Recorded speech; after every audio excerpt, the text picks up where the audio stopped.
Eric Grant stood at the kitchen island, stirring a small saucepan of oatmeal with a spoon. The rain was pouring down outside, pattering on the glass, and the house was quiet, too quiet for a Tuesday morning. Sophie sat at the table, her small legs dangling in the air, not reaching the floor. She looked at the plate of sliced apples, but did not eat, but simply ran her finger along the edge, humming something inaudible. "Sophie, honey, let's eat," Eric said softly, glancing at his daughter. His voice was calm, but it conveyed the familiar tiredness of a father who knows it will take a long time to persuade. Sophie raised her eyes large, gray, like her mother's, but with some kind of special light of her own. She didn't answer, just muttered. The guy with the beard said that apples are sour. Eric froze, the spoon in his hand trembled. He slowly turned to his daughter, his brows furrowed. "Who is the guy with the beard?" he asked, trying to keep his voice even. Sophie shrugged as if it didn't matter and went back to staring at the apples. "The one that comes, with a beard." Eric turned off the stove and walked over to the table, sitting down next to his daughter. He knew that Sophie, with her autism, sometimes said strange things, repeated phrases from cartoons, made-up stories. But something in her tone, in that calm confidence, pricked him. He put his hand on her shoulder, gently but insistently. "Sophie, tell Dad. Who is this guy? When does he come?" She looked at him, bowing her head slightly, and said, "When you're at work. He's big and loud." Eric felt a chill run down his spine. He worked late, almost everyday projects, drawings, meetings with clients. Melissa was usually home with Sophie unless she was stuck in court, or the nanny, Rachel. But the guy with a beard, it's not about Rachel, that's for sure, and not about Tim, his friend, who sometimes dropped by with beer and pizza. Tim didn't have a beard. "Sophie, are you sure? Maybe it was someone on TV?" he asked, clinging to a logical explanation. "No," she snapped, and her voice became a little sharper. "He's real." Laughs loudly. Eric swallowed. He smiled at her as naturally as he could and said, "Okay, honey, let's eat, and then I'll take you to Rachel, okay?" Sophie nodded, but Eric was no longer listening to her quiet humming. His thoughts began to spin like gears in an old mechanism. An hour later, he left Sophie with Rachel in her cozy apartment on the second floor. Rachel Davis, with her warm smile and soft brown hair, always knew how to calm his nerves. She was not just a nanny, she understood Sophie like no one else. "Everything is fine?"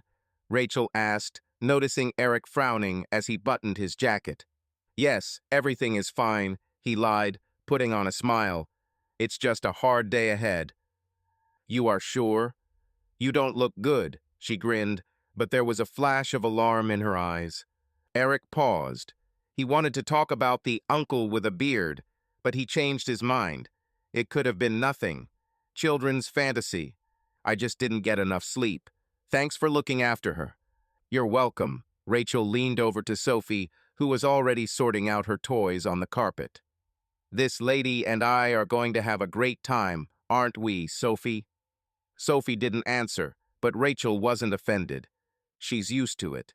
Eric nodded at her and walked out, feeling the rain hitting his face.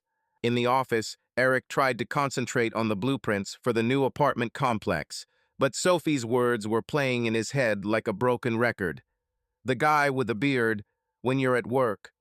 He opened his laptop and started flipping through family photos. What if it was someone he knew? But none of their circle had a beard. "Hey, Grant, are you alive there?" came the voice of Tim Harrison, his old friend and colleague. Tim stood in the doorway of the office, holding 2 cups of coffee in his hands. "Barely," Eric muttered, leaning back in his chair. "Come in, save me from the drawings." Tim plopped down in the chair opposite, holding out his coffee. "What's wrong with you? You look like the IRS sent a subpoena." Eric took the cup but didn't drink. He looked at Tim Strong, with short dark hair and an eternal grin. "Sophie said something strange today, about some guy with a beard who comes when I'm not at home." Tim raised his eyebrows. "Children make up all sorts of things. My nephew once said that there was a dragon living in his closet."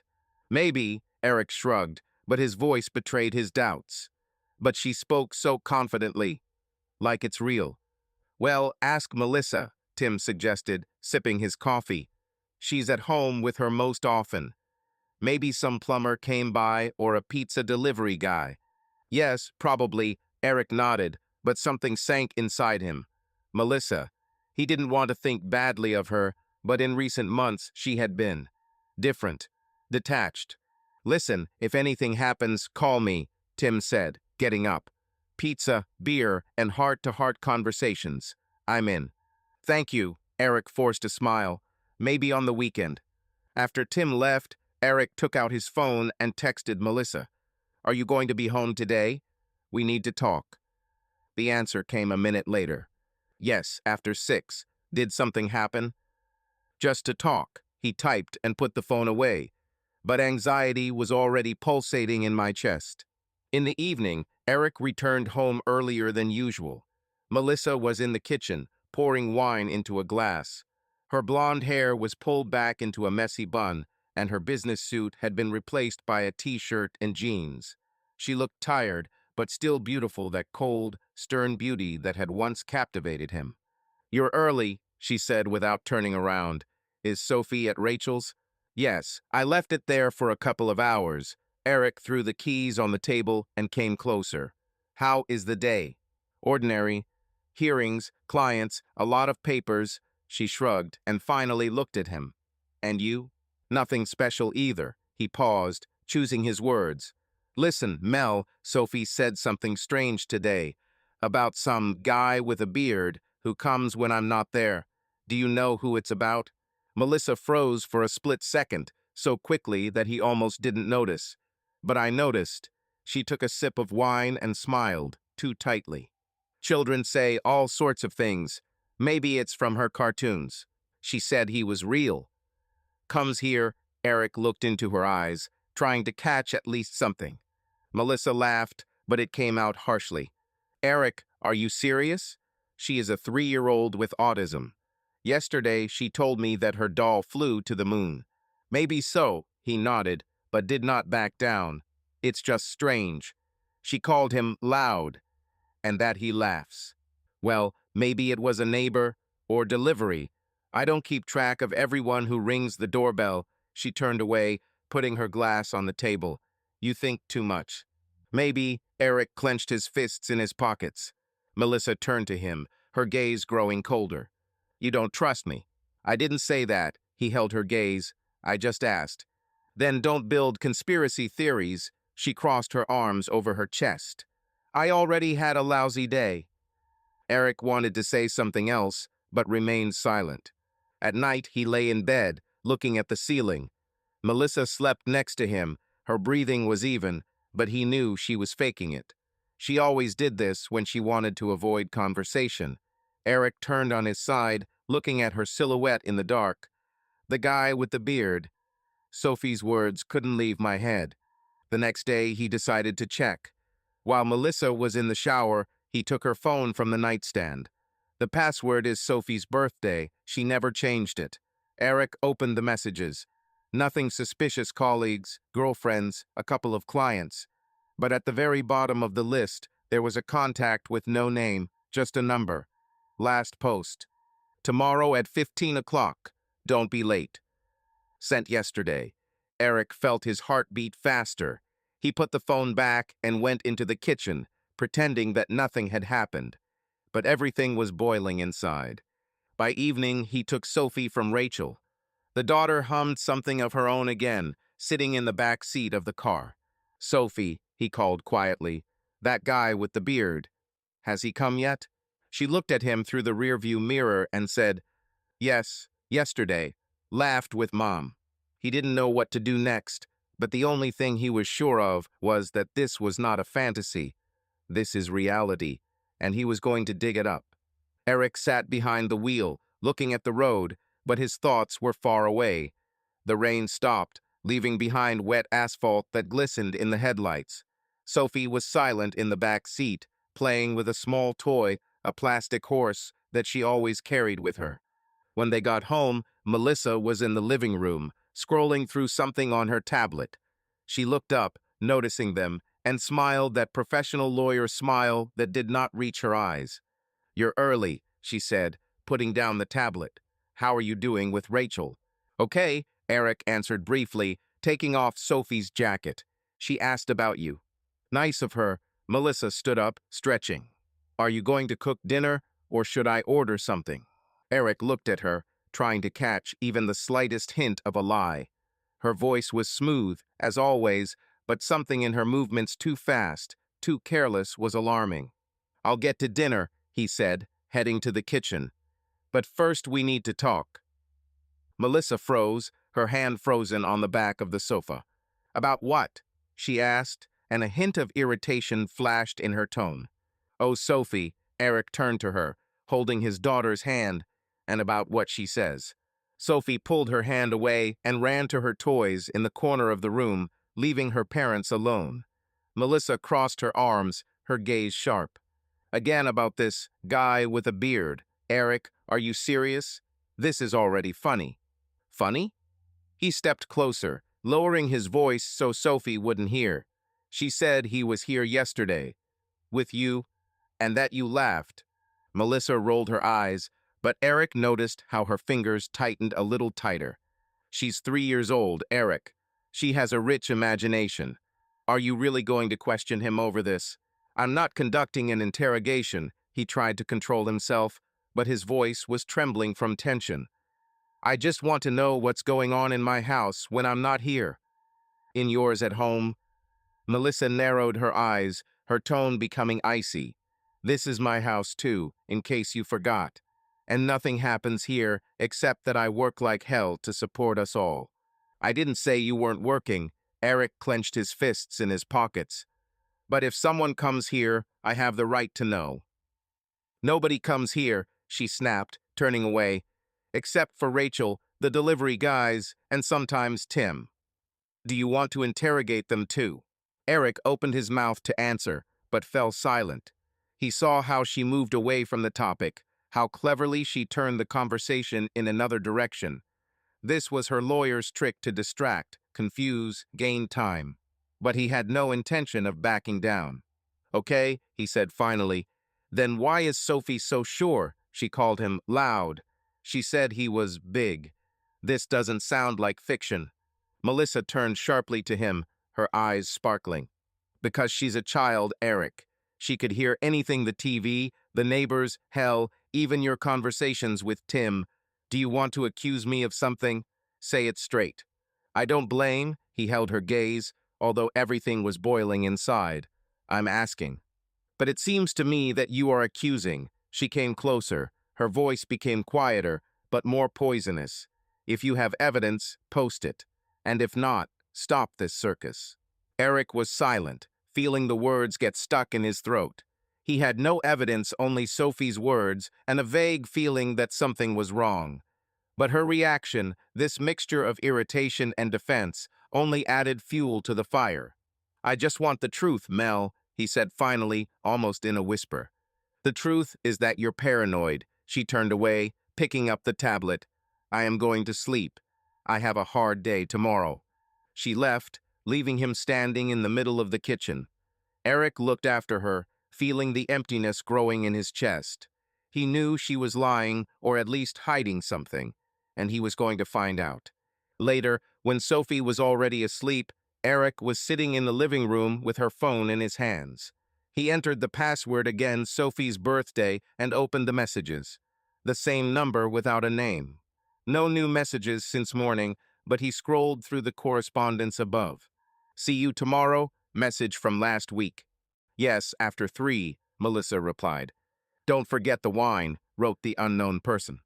"You always ask for too much," she replied, adding a smiley face. Eric clenched his teeth. It wasn't like chatting with a client or colleague. It was personal. He wanted to write from her phone, pretend to be her, but changed his mind. Instead, he took a photo of the correspondence on his phone and put her device back. The next day, he decided to act. In the morning, while Melissa was getting ready for work, he pretended to go to the office, but instead stayed in the car near the house. He saw her leave and returned, opening the door with his key. "Sophie, Daddy's home," he called, but Rachel had already taken her. The house was empty. Eric walked into the bedroom where Melissa left her laptop. He turned it on. The password was the same as on the phone. Opening the mail, he began to look for something that could provide a clue. Nothing unusual: work letters, bills, a couple of messages from friends. But in the deleted items folder, he found a letter from a week ago. Sender: JW topic, don't forget. Mel, tomorrow at 3 p.m. My office. This will be fun. He remembered her colleagues, judges, lawyers, assistants.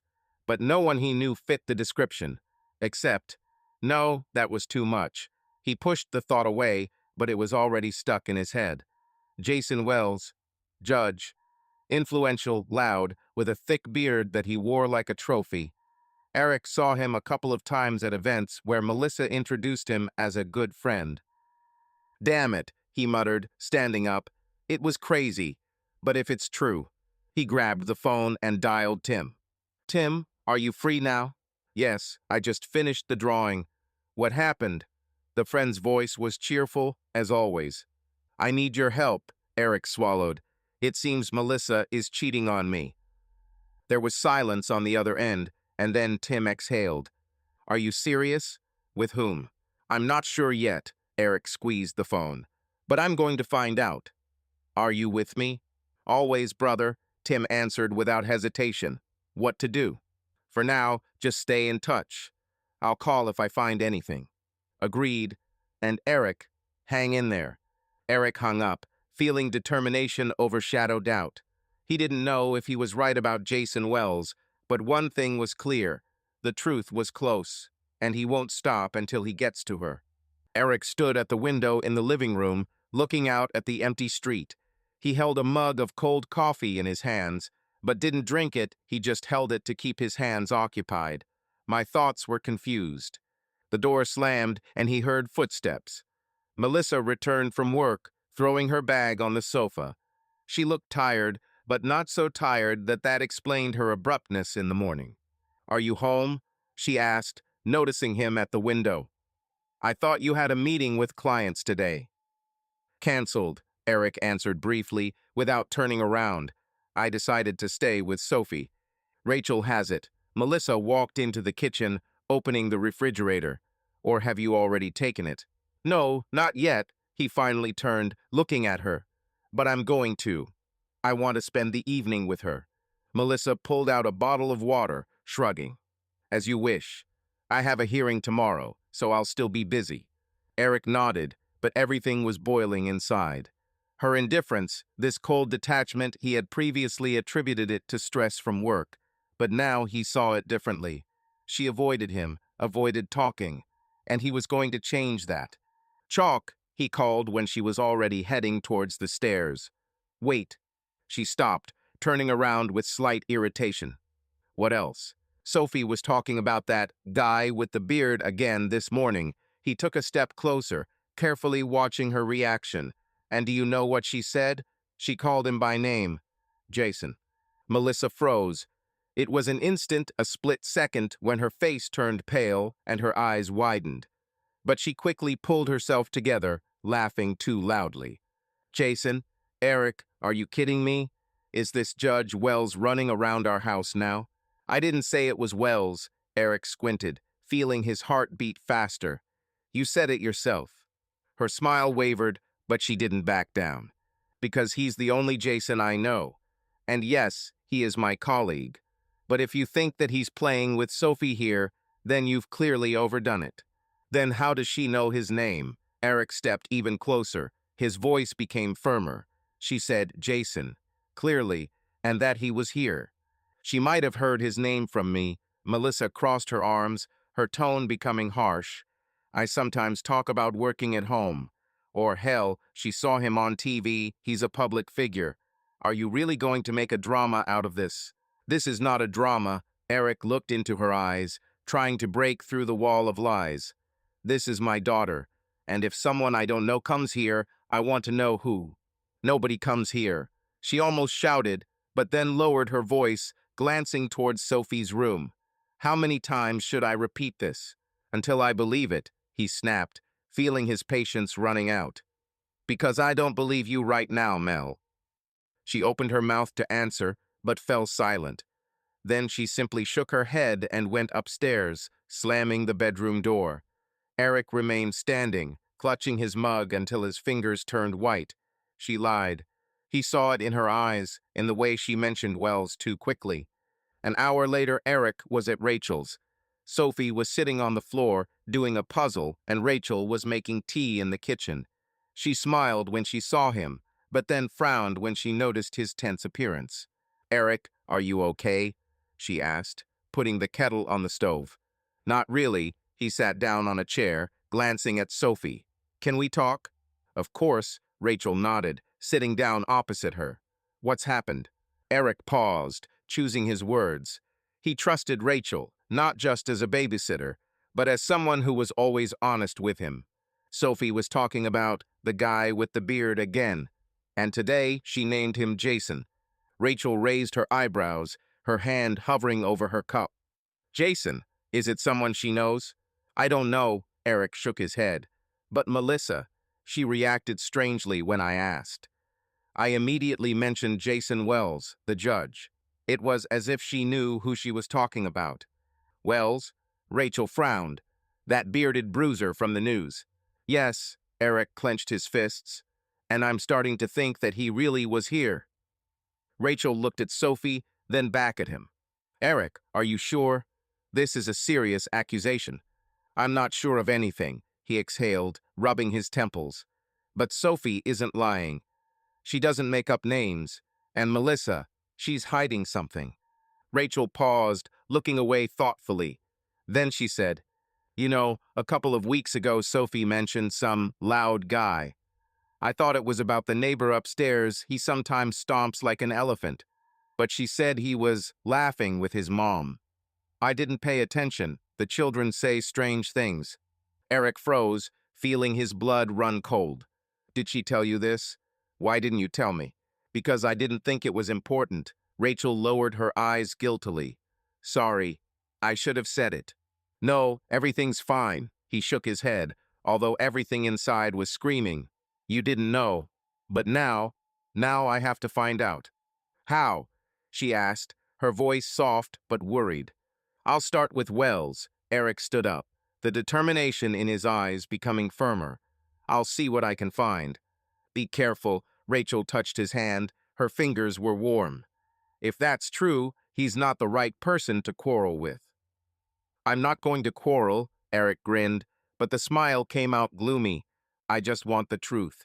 The next day, Eric took the day off and went to the city center. The courthouse where Jason Wells worked was a massive building with pillars and an austere atmosphere. Eric wasn't going to barge in with accusations, he just wanted to look check. He parked nearby and waited. An hour later, he saw him. Jason Wells walked out of the building, tall, broad-shouldered, with a thick dark beard and a loud voice that carried even across the street. He was laughing while talking to someone on the phone, and Eric felt his stomach drop. It was him. Eric took out his phone and dialed Tim. "Tim, it's him. Jason Wells. I just saw him." "You sure?" Tim's voice was serious. 100%. Eric watched as Wells got into the black sedan. Sophie described him perfectly. "Damn," Tim breathed. "What's next?" "I'll find out what he's doing with my wife." Eric squeezed the steering wheel. "And if this is what I'm thinking, he'll regret ever coming here." "I'm with you," Tim said. "Tell me what you need, and I will help." "Thank you." Eric passed out, looking after Wells' car. Eric was sitting in a car parked in the shade of an old oak tree in front of the house. It was already dark. The lanterns cast a faint light on the wet asphalt, and the light was on in the windows of their living room. He saw Melissa's silhouette walking back and forth, talking on the phone. Eric squeezed the steering wheel, feeling his pulse pounding in his temples. He wasn't going to pretend today. Today, he will find out the truth. The decision to keep an eye on her came after he saw Jason Wells outside the court. Tim offered to hire a private detective, but Eric refused. It was too personal. He wanted to see everything with his own eyes. And here he is, waiting for something to happen. The phone vibrated, a message from Rachel. Sophie fell asleep. Everything is fine. Where are you? I'll be home soon, he typed quickly, although he knew it was a lie. He couldn't return to his daughter now without sorting things out. Suddenly, the lights in the living room went out, and a minute later, the front door opened. Melissa walked out, throwing her coat over her lounge clothes. She looked around, as if checking to see if anyone was nearby, and got into her car. Eric ducked down so she wouldn't notice him and waited for her to drive away. Then he started the engine and followed, keeping his distance. She did not go to the city center, as he had expected, but to a quiet suburb, an area with expensive houses and large lots. Eric knew this place. People like Wells lived here, people who could afford mansions with swimming pools and three-story garages. His heart beat faster. Melissa stopped at one of the houses, modern, with huge windows and a neat lawn. Eric parked across the street, turning off his headlights. She got out of the car, straightened her hair, and headed towards the door. A second later, the door opened, and there he stood, Jason Wells.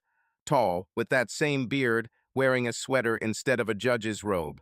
He smiled at her, laughing wildly and loudly, and hugged her. Eric felt the world around him shrink to a point. He took out his phone and started filming. Not for trial, not for evidence, just to make sure it wasn't a dream. Melissa walked inside, the door closed, and the light in one of the windows came on. Eric turned off the camera, looking at the screen. His hands were shaking. "Damn it, Mel," he whispered, throwing the phone on the seat.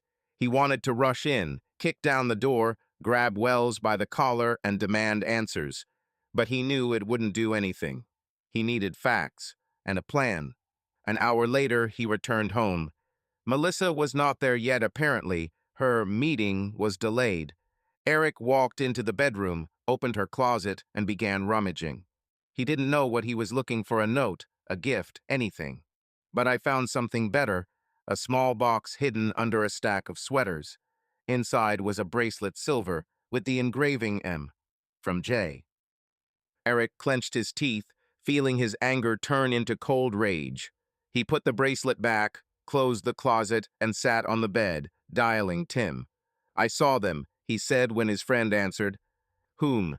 Tim clearly just woke up. His voice was hoarse. "Melissa and Wells. She went to his house. He hugged her. They laughed. The words came out in torn pieces.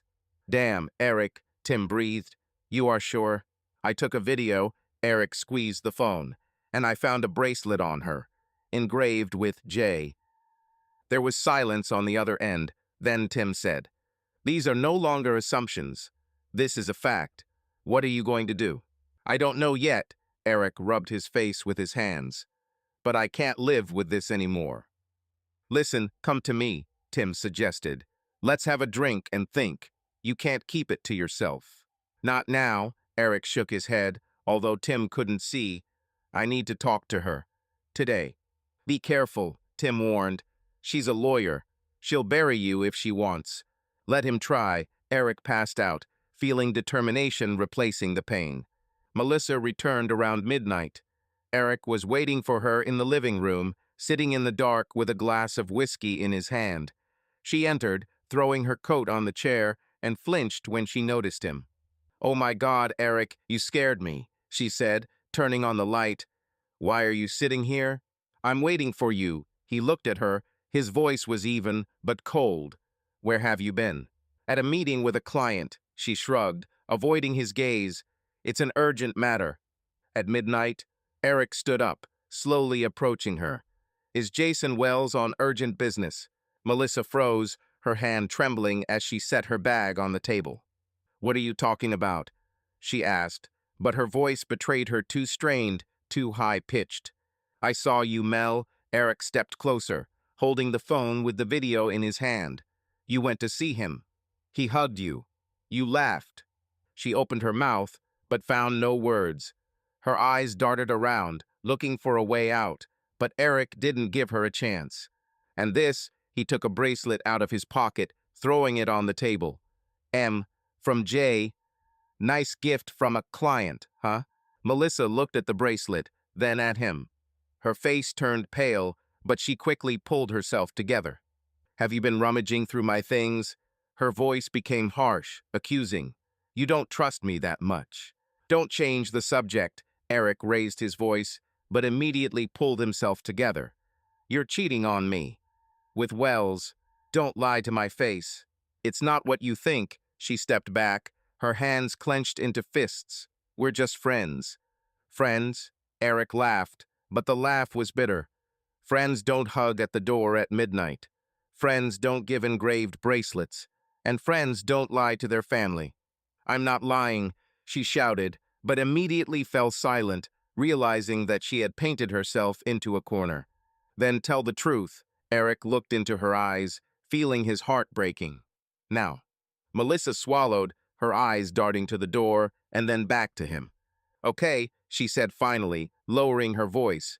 Yes, I met Jason, but this is not a novel. It's work. Job. Eric narrowed his eyes. What kind of work requires night meetings and gifts, V?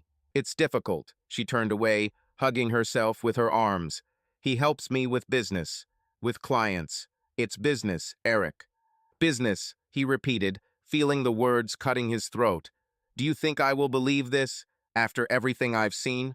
Believe what you want. She looked at him. Her eyes were cold. But I'm not going to make excuses for you. Eric was silent, looking at her. The woman he loved, with whom he built a family, stood in front of him and lied, looking straight into his eyes. His world collapsed, but he was not going to give up. It's not over yet, Mel, he said quietly. I will find out everything, and you'll regret starting this. She didn't answer, just went upstairs, leaving him alone in the empty living room. Eric sat back, finishing his whiskey. Eric woke up on the couch. His neck was stiff, and his head was buzzing from lack of sleep and whiskey. The morning light filtered through the curtains, drawing streaks on the floor. He heard footsteps upstairs. Melissa was getting ready for work. She didn't come down, didn't say a word after their night conversation. The silence between them was louder than any scream. He stood up, rubbing his face with his hands, and went to the kitchen. The coffee maker was already working. Apparently, Melissa turned it on out of habit. Eric poured himself a cup, but the taste was as bitter as his thoughts. The Wells video, the bracelet, her pathetic excuses, it all played in her head like a broken record. She admitted that she dated Jason, but called it work. Eric didn't believe a single word.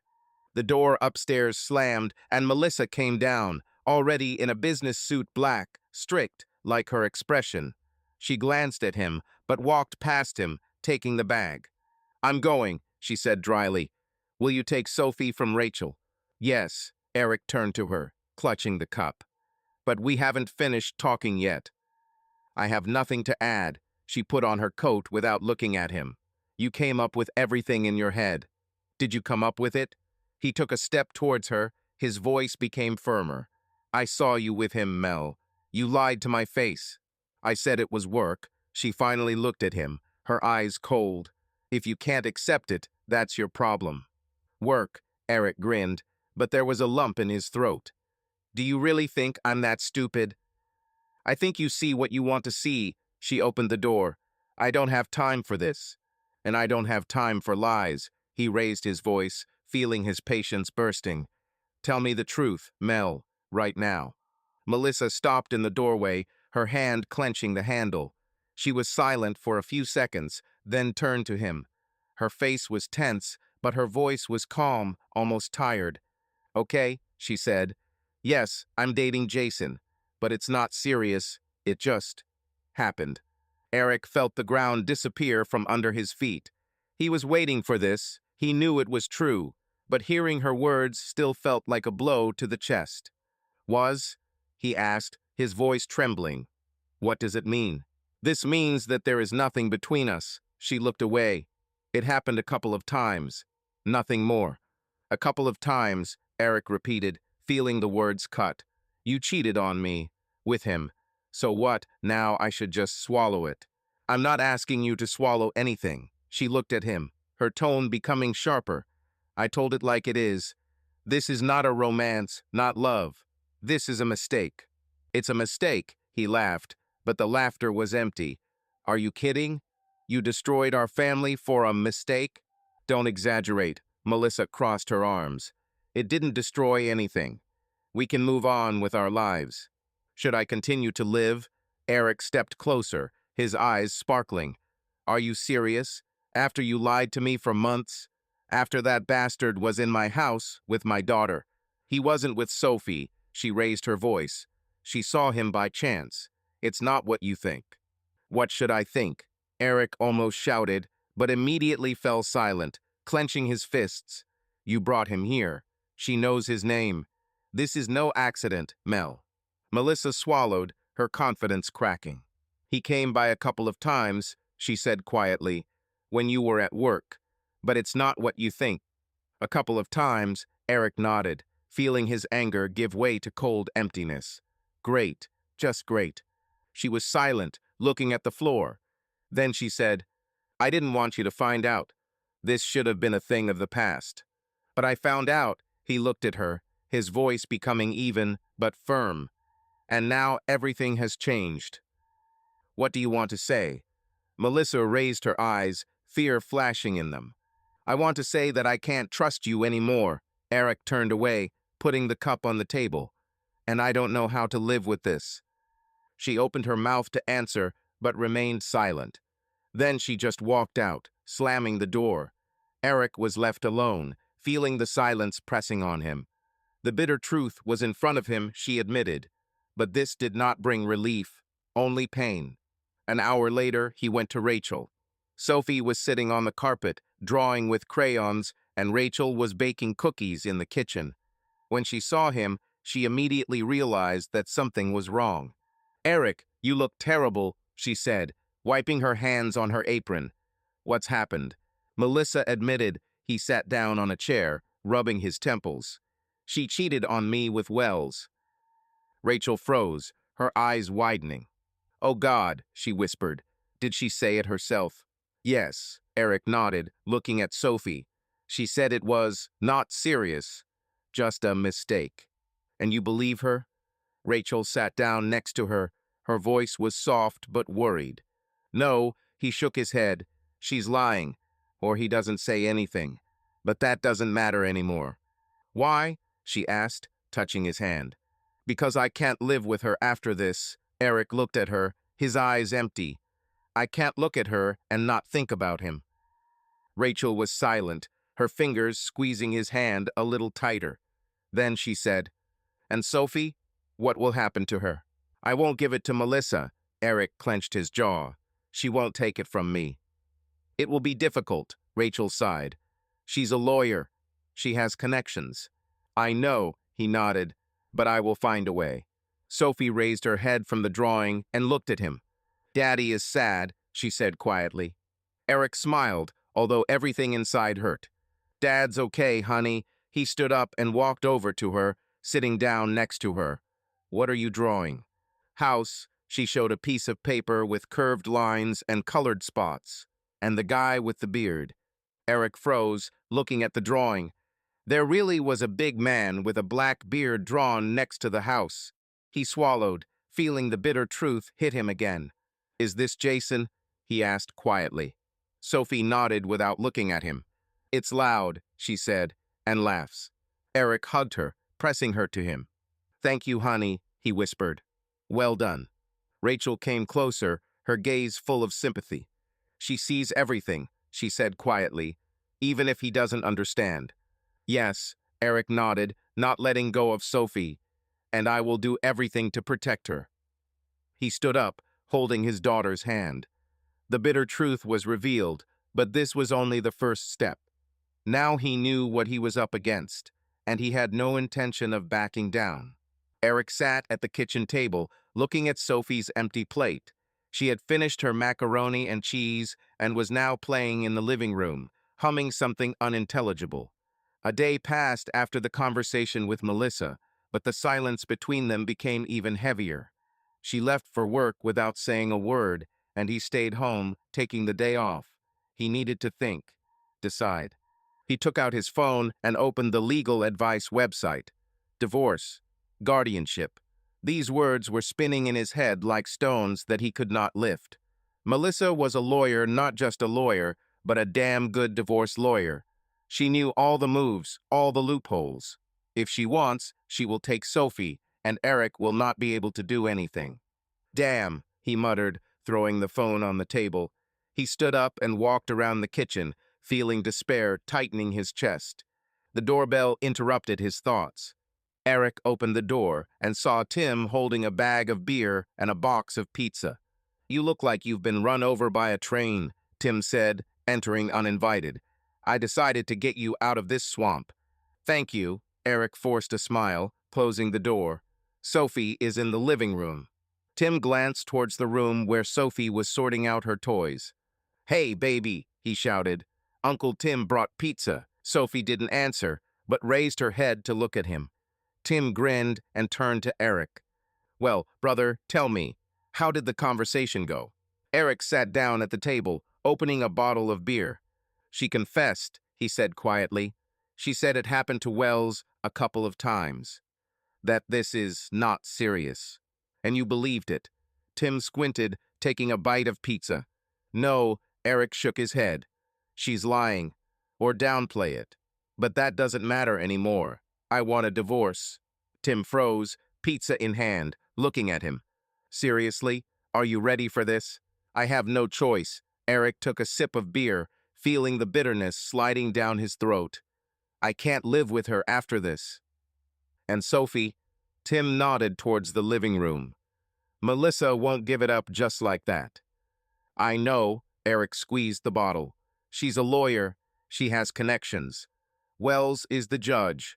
They will crush me in court if they want." "Then you need a plan." Tim leaned back in his chair. "And a good lawyer." "I don't have money for a good lawyer," Eric grinned, but the laugh was empty. "Everything I earn goes towards the house and Sophie." "And me?" Tim slapped himself on the chest. "I can help.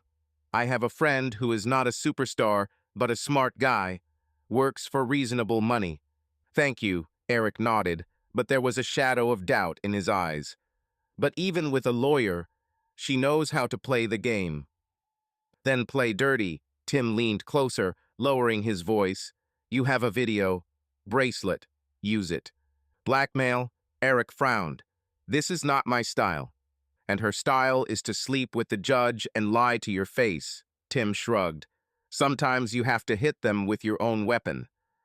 Eric was silent, looking at the pizza, which he still hadn't touched. The thought of blackmail seemed disgusting to him, but something in Tim's words touched him. He didn't want to lose. "I didn't want to lose Sophie." "I'll think about it," he said finally. "But first I'll talk to her again." "For what?" Tim raised his eyebrows. "She already said everything." "Because I want to look into her eyes." Eric clenched his fists. "I want her to understand that I won't give up." Tim nodded, taking a sip of his beer. "It's your business." In the evening, Melissa returned home. Eric was waiting for her in the living room. Sophie was already asleep upstairs. He heard her throw her bag on the table and turn on the light in the kitchen. Finally, she entered, stopping at the door. "Are you still awake?" she asked, her voice tired. "No." Eric stood up, looking at her. "We need to finish the conversation." "About what?" She crossed her arms, her tone becoming harsh. "I said everything yesterday." "You said it wasn't serious." Eric stepped closer. "But I don't believe you, and I want a divorce." Melissa froze, her eyes widening. "Divorce?" she asked again, as if not believing. "Are you serious?" "Yes," he nodded, holding her gaze. "I can't live with you after this." "And Sophie?" She narrowed her eyes. Her voice became colder. "You think I'll just give it to you?" "I won't give it to you." Eric clenched his jaw. "She will stay with me." "Are you kidding?" Melissa laughed, but the laugh was poisonous. "I'm a lawyer, Eric. I have connections. Do you think you have a chance?" "I'll find a way." He stepped even closer, his voice becoming quieter, but firmer. "You won't take her from me." "We'll see." She turned away, but he noticed how her hands trembled. "You'll regret this." "You'll regret it." Eric looked at her back. "Because I won't stop." She went upstairs, slamming the door. Eric sat back down, feeling despair mingling with determination. He knew that there was a war ahead of him. Melissa would not give up without a fight, and she had more weapons connections, experience Wells. But he had Sophie, and for her sake, he was ready to go to the end. The next day, he met with the lawyer Tim recommended. Michael Reed was a short man with tired eyes and a stack of files on his desk. He listened to Eric, leafing through some papers. "The situation is complicated," Michael said, leaning back in his chair. "Your wife has a strong position. She can prove that she provides for the child better than you. But I'm her father," Eric clenched his fists, "and she cheated on me. Doesn't that count?"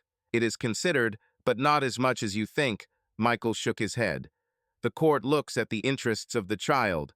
If she proves that she is more stable than you financially, emotionally, Sophie will be given to her." "She's not stable," Eric raised his voice. "She's sleeping with the judge. This is not normal." "Prove it," Michael shrugged. "Video, bracelet, this is indirect. Need more." "What's more?" Eric looked at him, feeling the despair growing. "Witnesses, documents, something that will officially connect her with Wells." Michael tapped his pen on the table. "Otherwise, it's just your words against hers." Eric was sitting in his car parked outside Melissa's office. The building was old, but solid brick walls, high windows, a sign with her name at the entrance. Melissa Grant, family law attorney. The irony was not lost on him.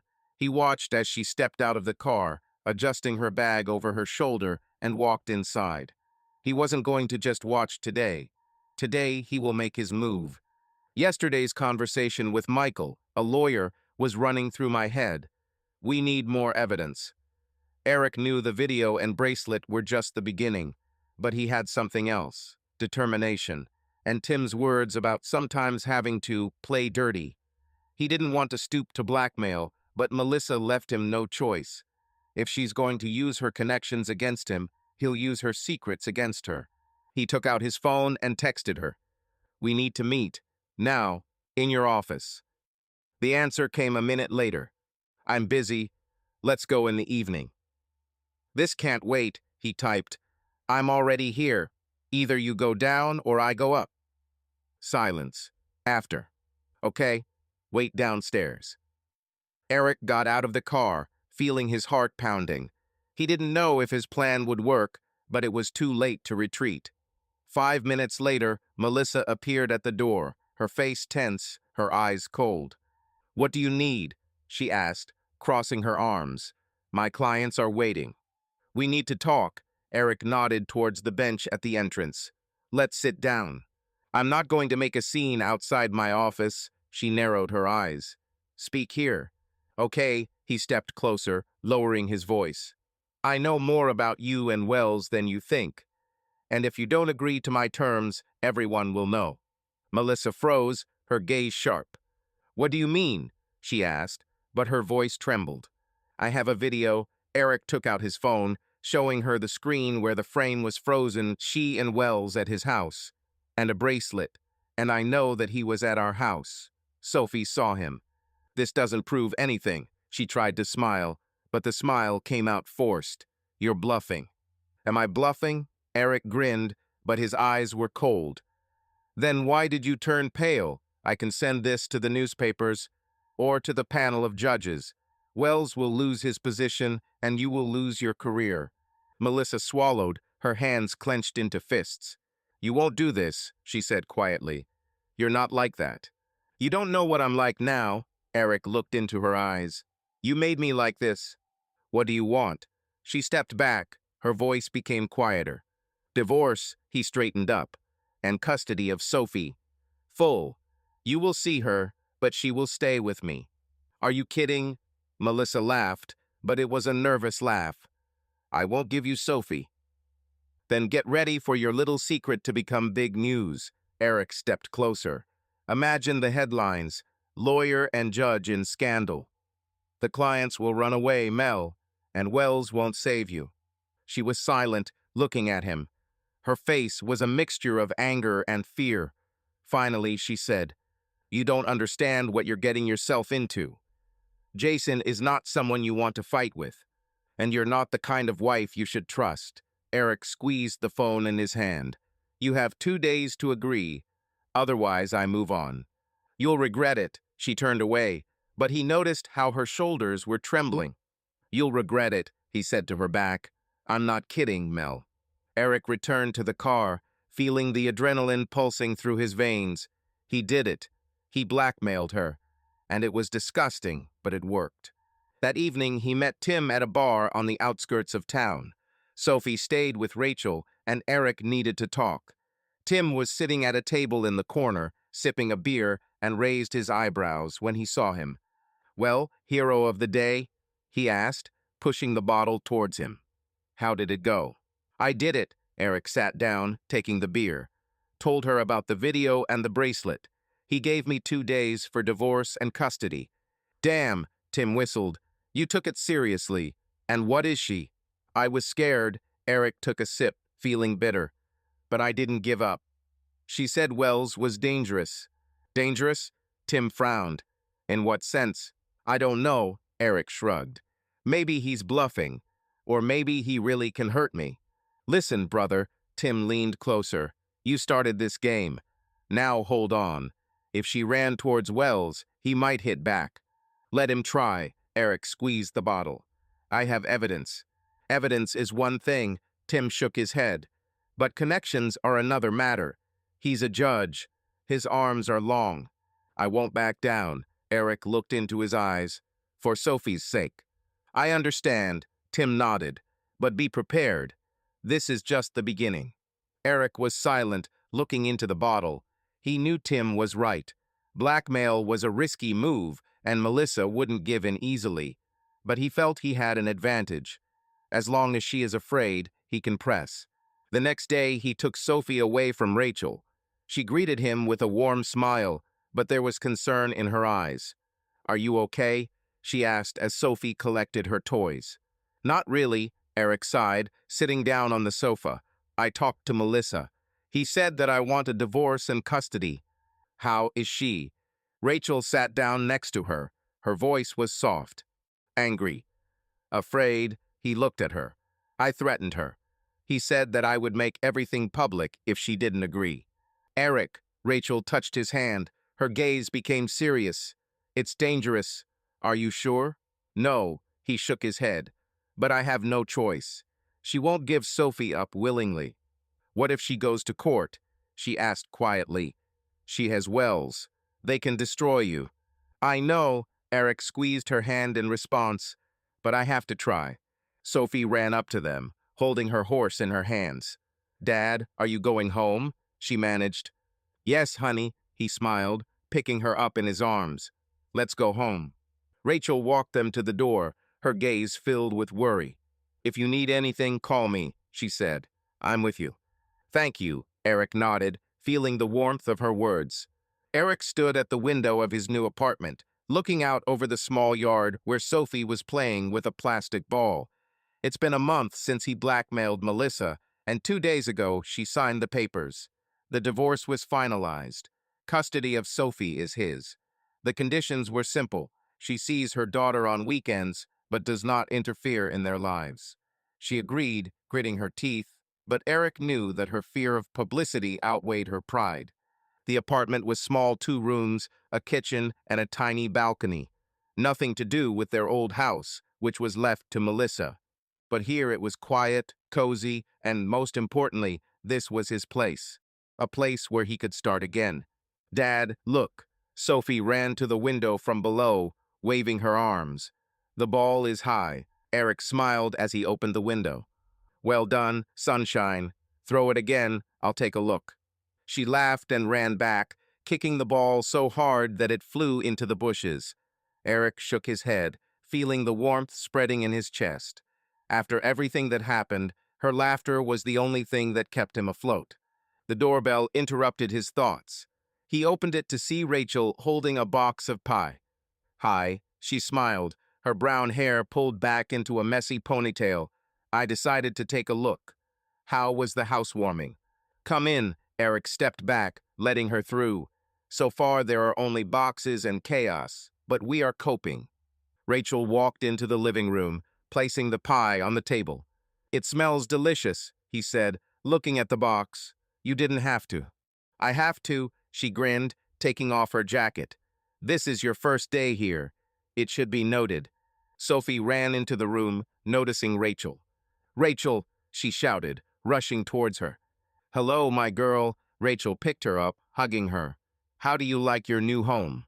"Big," Sophie nodded, although the apartment was clearly smaller than the old house. Eric looked at them, feeling something inside him letting go. Rachel was with him all this time, not only as a nanny, but as a friend. She helped with Sophie, listened to him when he was on the edge. And now, looking at her, he realized that her presence had become a part of their lives.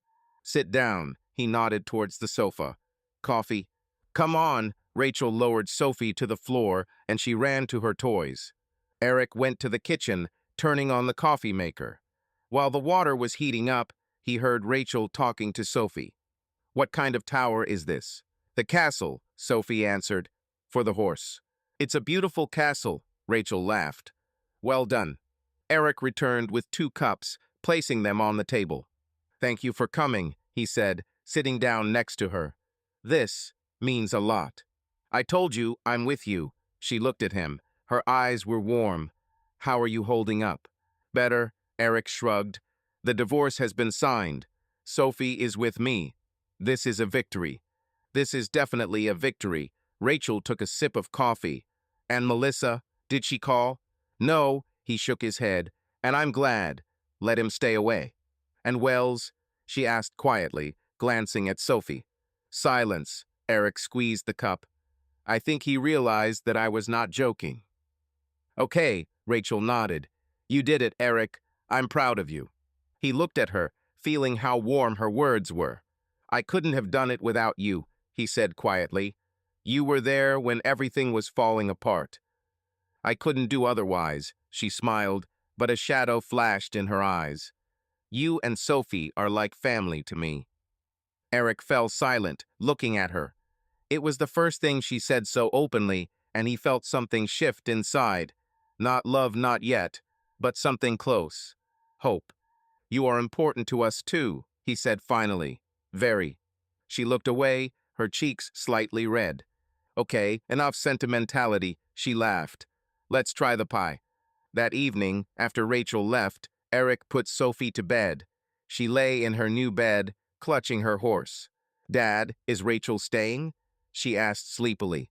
"She went home, honey," Eric stroked her head. "But she will return." "Okay," Sophie closed her eyes. "She's kind." "Yes," Eric smiled. "Very kind." He turned off the light and walked out, leaving the door ajar. A new life was starting here, in this small apartment, with Sophie and perhaps Rachel. He didn't know what would happen next, but for the first time in months, he felt like he was breathing freely. The next day, he went to the office. Projects were waiting, clients were calling, and Eric threw himself into his work with renewed energy. Tim met him in the hallway, clapping him on the shoulder. "Well, new settlers?" he asked, grinning. "How do you feel?" "Not bad," Eric nodded. "I feel like a human being." "I'm glad for you, brother." Tim took a pack of cigarettes from his pocket. "Shall we go and have a smoke?" "Come on." Eric followed him to the roof of the building.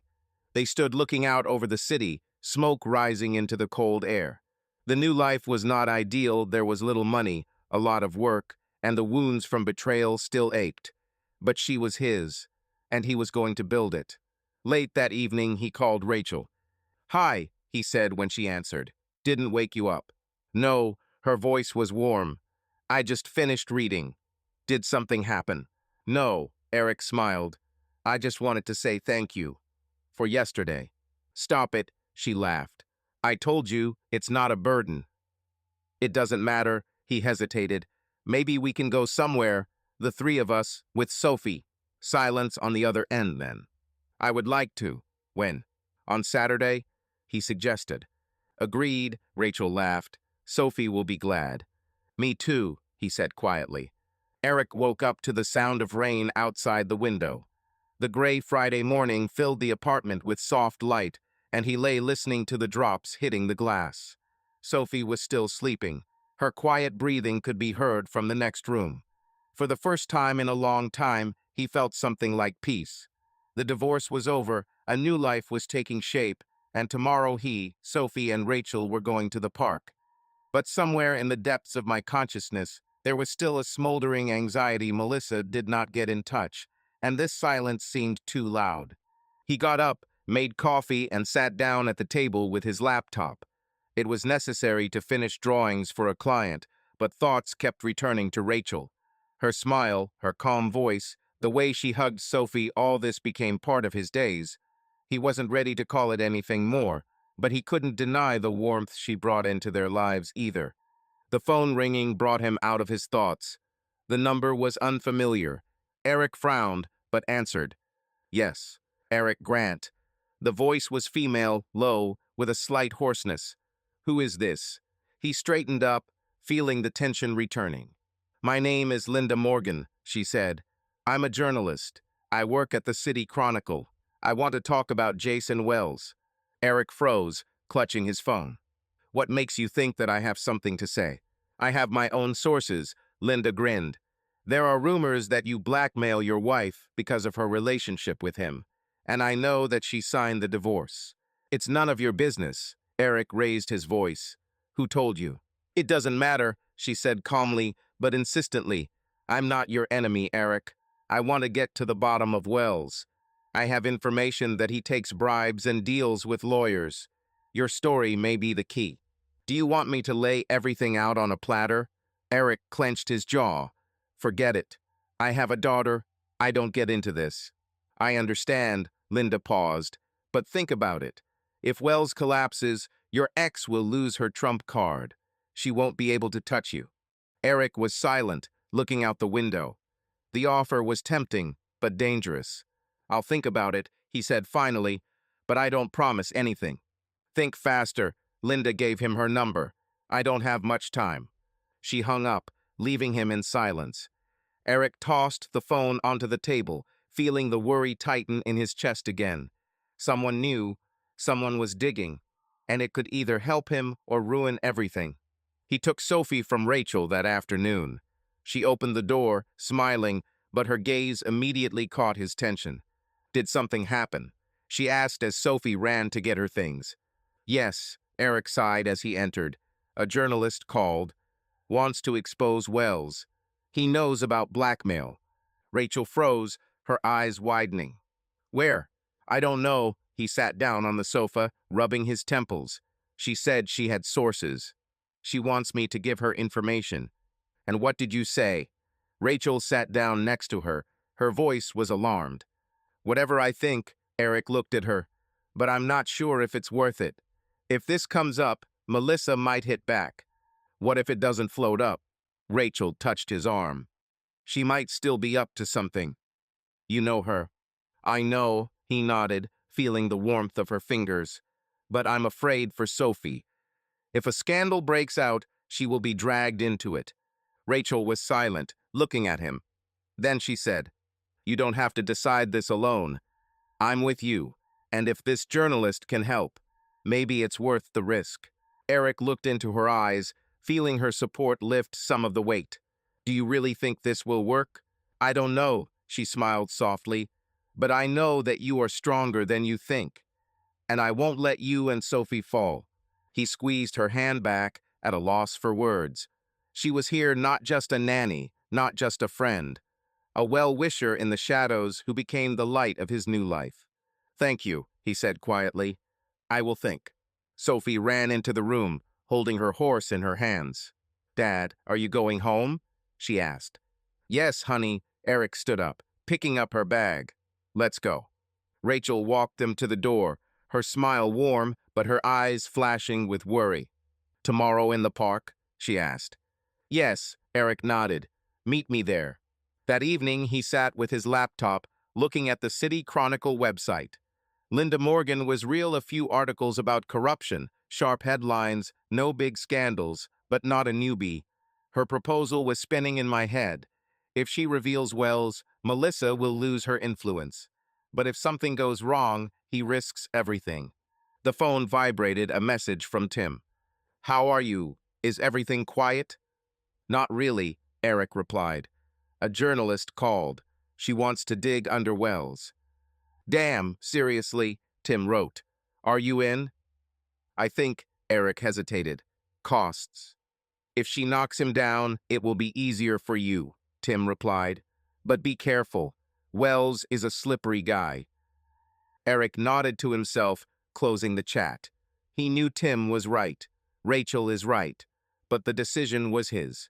Late at night, he dialed Linda's number. She answered after the second ring. Eric decided. Yes, he squeezed the phone. I'll give you what I have, but anonymously. We agreed. Her voice became businesslike. What do you have? Video, he said. My wife is at Wells's house. Engraved bracelet, and my daughter saw him at our house. That's already something, Linda chuckled. Send it. I'll start digging. If this harms my daughter, I will find you. Eric lowered his voice. It won't hurt, she grinned. I can work quietly. Bye. He sent her the files, feeling his heart pound. It was a risk. But Rachel was right, he wasn't alone. And if Linda does her job, the shadow of Melissa and Wells will no longer hang over him. Eric went to bed listening to the rain. Tomorrow will be a new day with Sophie, with Rachel, with hope. In the meantime, a well-wisher in the shadows, Rachel, and an unexpected ally, Linda, gave him a chance to win. Eric woke up to the sound of the alarm clock, but did not immediately realize where he was. The new apartment still seemed foreign, although the boxes had already been sorted and Sophie's things were in their places. Saturday morning was clear, the rain had gone, leaving behind fresh air. Today he, Sophie, and Rachel were going to the park, and for the first time in a long time he felt light. But Linda's call last night left an uneasy aftertaste in my soul. He got up, made coffee, and went to wake Sophie. She slept, hugging her horse, her blonde hair scattered across the pillow. Sonny, get up. Eric gently touched her shoulder. We're going to the park. Sophie opened her eyes, blinking sleepily. With Rachel? She asked. Yes, with Rachel, he smiled. Let's get dressed. While she was fiddling with her clothes, Eric checked his phone. Message from Linda. Got the files? It's hot. Give me a couple of days. He pursed his lips, putting the phone away. Hot. This could mean anything from success to disaster, but it was too late to retreat. The park was crowded, children were running on the grass, adults were sitting on benches with coffee. Eric held Sophie's hand as she pulled him towards the carousel. Rachel was waiting at the entrance, wearing jeans and a light jacket, with a smile that eased his worries. Hi, she waved as she approached. You're on time. Dad walked slowly. Sophie looked at him reproachfully, and Rachel laughed. Well, now we're here, Eric shrugged. Where to start? Carousels. Sophie pulled him by the hand, and they walked towards the bright lights of the attraction. While Sophie was riding, Eric and Rachel stood nearby, looking at her. She's happy, Rachel said, her voice soft. You're doing well. I'm trying, Eric looked at her. But that journalist called yesterday. I gave her everything, the video, the photo of the bracelet. Rachel turned to him, her smile faltering. Are you sure it's safe? No, he shook his head. But if she reveals Wells, Melissa won't be able to threaten me. What if not? Rachel touched his arm. What if Melissa finds out? Then I'll be ready. Eric squeezed her fingers. I won't let her take Sophie. Rachel nodded, but there was a shadow in her eyes. Just be careful, she said quietly. I don't want you to get hurt. We won't get hurt, he smiled, although he himself wasn't sure. And you are with us. This is the main thing. She smiled back, and they fell silent, looking at Sophie, who waved to them from the carousel. The day passed calmly. They walked, ate ice cream, laughed at Sophie trying to catch a pigeon. But deep down, Eric felt that new shadows were already close. In the evening, when Sophie fell asleep, Eric was sitting on the sofa with his laptop. He opened the City Chronicle website, but there were no new articles from Linda, just old notes about minor scandals. He was about to close the tab when the phone rang. Melissa's number. Eric clenched his jaw, but answered. What do you need? Hi, Eric. Her voice was cold, but there was anger in it. You're having fun, right? What are you talking about? He straightened up, feeling his pulse speeding up. Don't pretend, she grinned. I know that you gave your evidence to someone. Jason is furious. He was summoned to the board. Eric froze, his hand clutching the phone. Linda worked faster than he thought. It's none of your business, he said firmly. You signed the papers. Leave us alone. Do you think this is the end? Melissa raised her voice. You ruined my life, Eric. I won't let you take Sophie. You lost it yourself. He clenched his fists. When I started sleeping with Wells. It was a mistake, she almost screamed. And you turned it into a war. You started this war, Eric lowered his voice, and I will finish it. We'll see, she hung up, leaving him in a buzzing silence. He leaned back on the sofa, feeling more shadows thickening. Melissa won't give up. And if Wells is under attack, he can also hit back. Eric dialed Tim. Tim, she knows, he said when his friend answered. Who? Melissa? Tim's voice was sleepy. Yes, Eric squeezed the phone. She said that Wells was summoned to the board. She's furious. Damn, Tim breathed. Is this Linda? I think so, Eric nodded. But Melissa threatens. He wants Sophie back. She's bluffing, Tim chuckled. She has no chance after the divorce. She has Wells, Eric rubbed his face. And if he gets out of it, they'll crush me. Then hold on, Tim became more serious. I'll talk to people. I'll find out what's going on with Wells. Thank you, Eric passed out, feeling the anxiety growing. He called Rachel. She answered immediately. Eric, everything is fine. No, he sighed. Melissa called. She knows about the journalist. Threatens to take Sophie. Oh my God, Rachel fell silent, then said, Come to me. With Sophie. Now. It's late, he looked at his watch. I don't care. Her voice was firm. I don't want you to be alone. Eric hesitated, but agreed. Fine, we're going. Half an hour later, he was at Rachel's. Sophie was sleeping in the back seat, and he moved her to the living room sofa. Rachel greeted him with a cup of tea, her face worried. Tell me, she said, sitting down next to him. Eric recounted the conversation with Melissa, feeling her hand squeeze his shoulder. She won't stop, he finished, and I don't know what to do. You're not alone, Rachel looked into his eyes.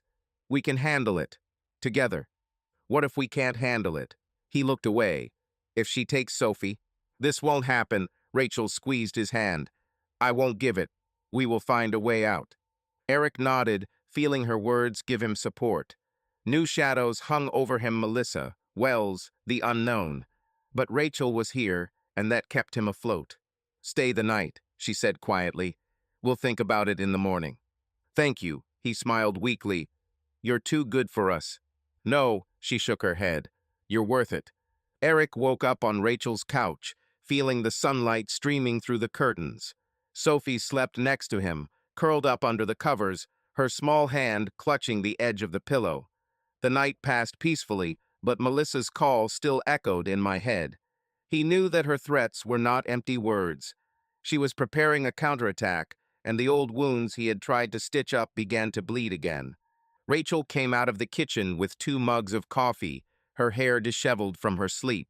She placed one in front of him and sat down opposite him, her gaze soft but worried. Did you get enough sleep? She asked quietly so as not to wake Sophie. Not really, Eric took the mug, warming his hands. I keep thinking about Melissa. She won't back down. Have you spoken to a lawyer? Rachel took a sip of coffee, looking at him over the rim of the mug. Not yet, he shook his head. But it is necessary. If she sues, I need a plan. She signed the divorce, Rachel frowned. Isn't this the end? For her, no, Eric pursed his lips. She said I ruined her life. And she wants Sophie back. Rachel was silent, looking at the sleeping girl. Then she said, she won't take her. We won't give it. Eric looked at her, feeling how her words warmed him. Yes, we are, she smiled weakly. I'm with you, Eric. You know? He nodded, at a loss for words.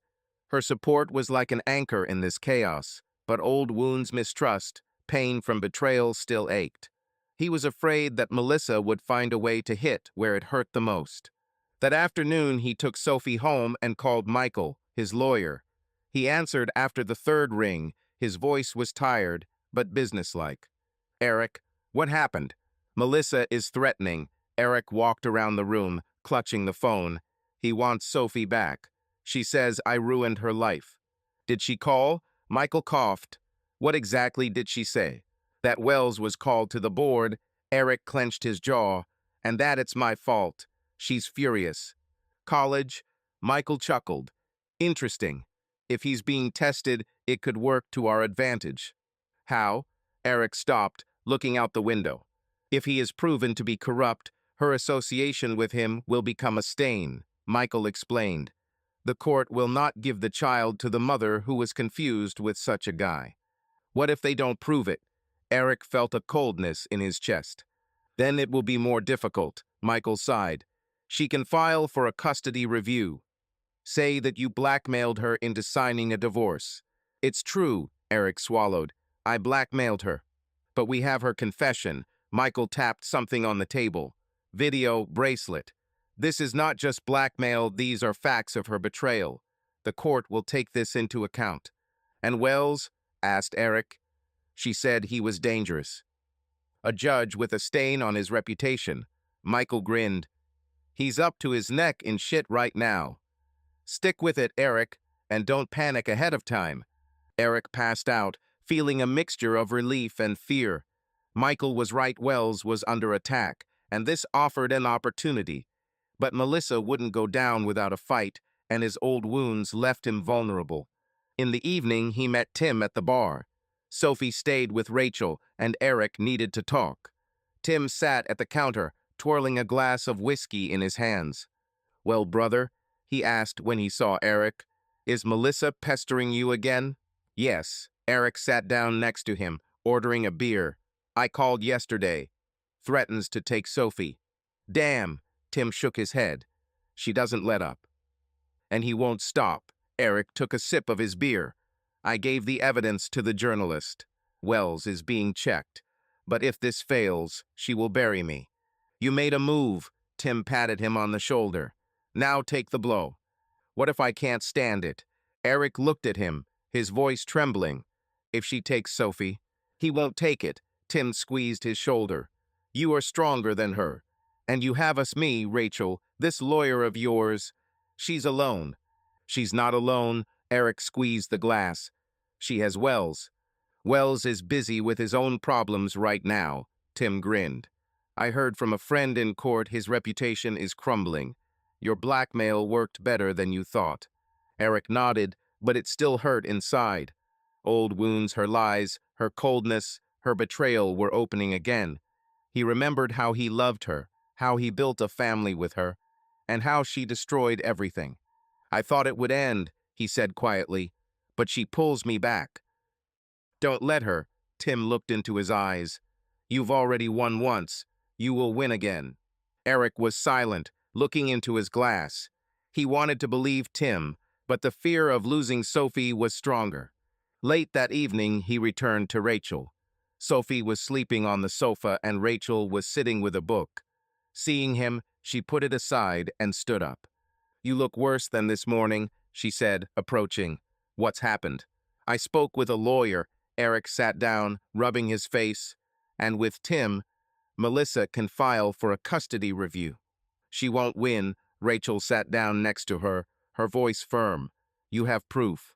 "And she has anger." Eric looked at her. "And Wells?" "I'm scared, Rachel." "I know." She touched his hand. Her fingers were warm. "But you are not alone. We can handle it." He looked at her into her eyes, feeling how old wounds ache, but her presence softens the pain. "Why are you doing this?" He asked quietly. "Why are you with me?" "Because you and Sophie are dear to me," she smiled softly. "And I don't want to see you break." Eric squeezed her hand, unable to find words. Old wounds were opening, but next to her they seemed less deep. "Stay another night," she said. "Tomorrow we'll think about what to do." "Okay," he nodded, feeling how her support kept him afloat.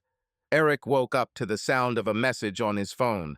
Sunday morning was quiet. Sophie was still sleeping on Rachel's couch, and he lay looking at the ceiling of her living room. The night passed without dreams, but the anxiety did not go away. He picked up the phone, a message from Linda Morgan. Any news? Meet me today, 10 o'clock, cafe on the corner of 5th and Main. Eric pressed his lips together, feeling his pulse quicken. Linda found something. He wrote a short yes and stood up, trying not to wake Sophie. Rachel was already in the kitchen, preparing breakfast. She smiled when she saw him, but immediately noticed the tension in his eyes. Did something happen? She asked, turning off the stove. Linda wants to meet. Eric sat down at the table, rubbing his neck. He says there is news. Is this good or bad? Rachel set the coffee in front of him, her voice alarmed. I don't know, he shrugged, but I have to find out. Do you want me to go with you? She sat down opposite.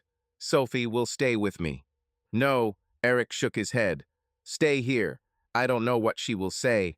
It's better that Sophie stays away from this. Rachel nodded, but her gaze was filled with worry. Just call when you're done, she said quietly. I'll be waiting. I promise, he squeezed her hand, feeling the warmth of her fingers.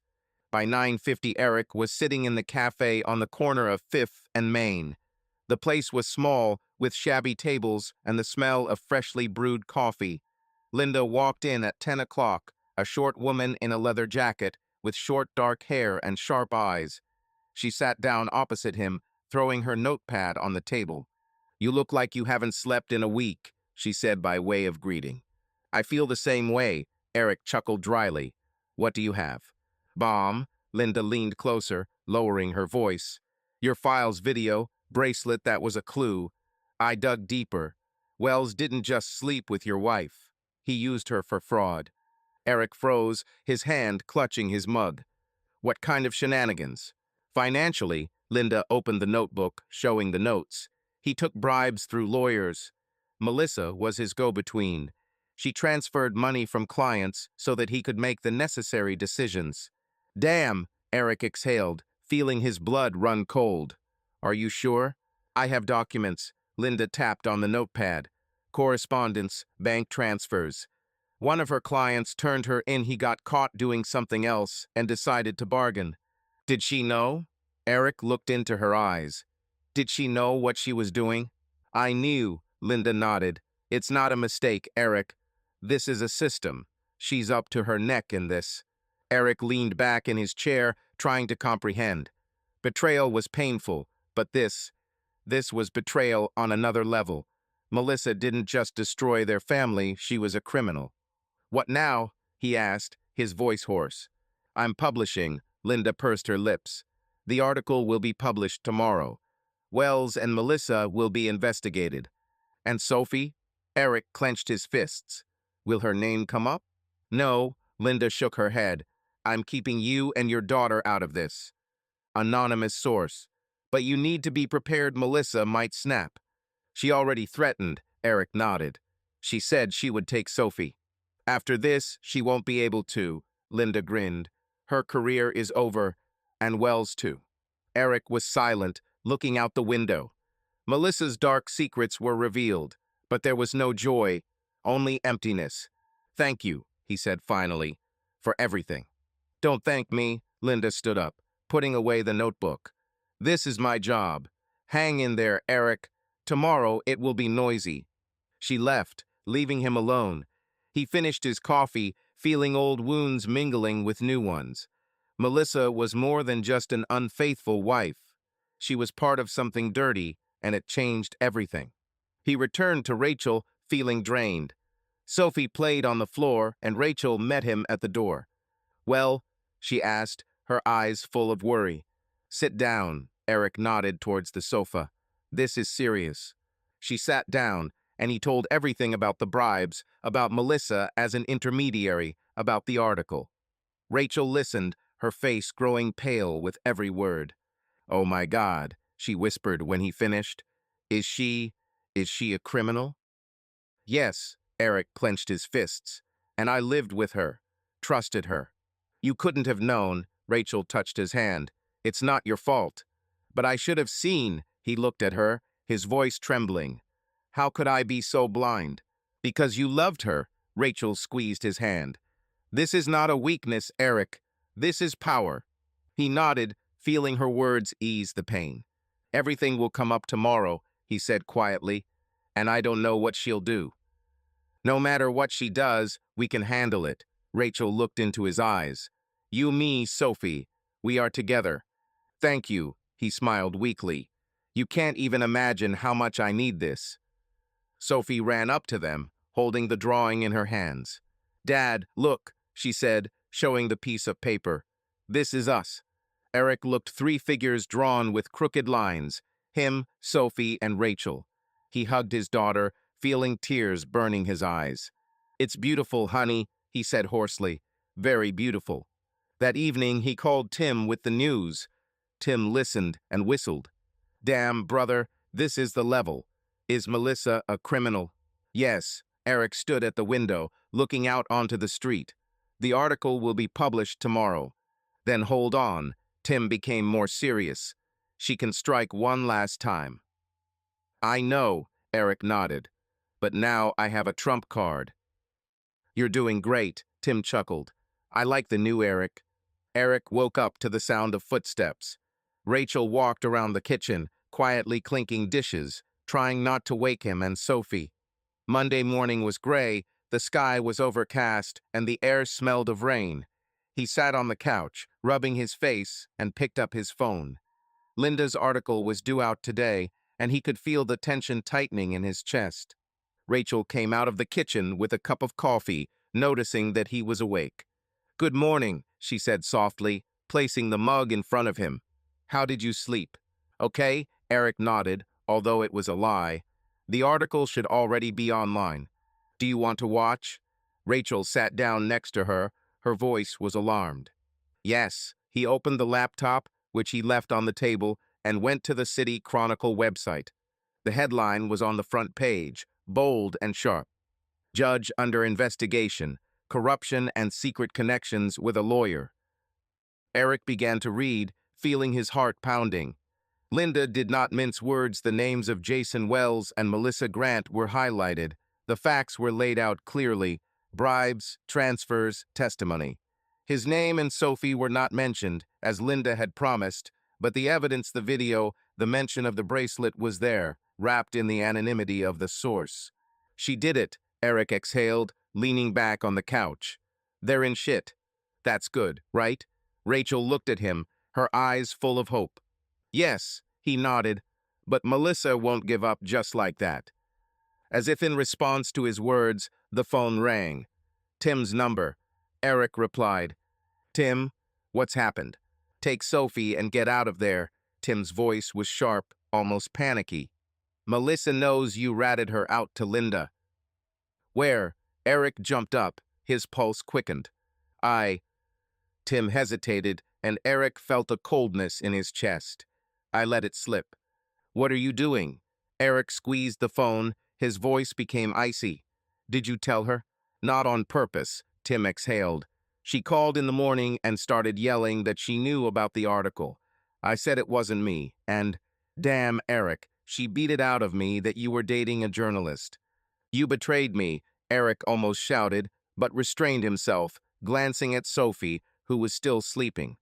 I didn't mean to, Tim sounded guilty. She's like a lawyer, she knows how to put pressure. Sorry, brother. Sorry? Eric laughed bitterly. She might come for Sophie because of you. I'll fix everything, Tim spoke quickly. I'll talk to her, tell her I was mistaken. Don't you dare, Eric snapped. You've already done enough.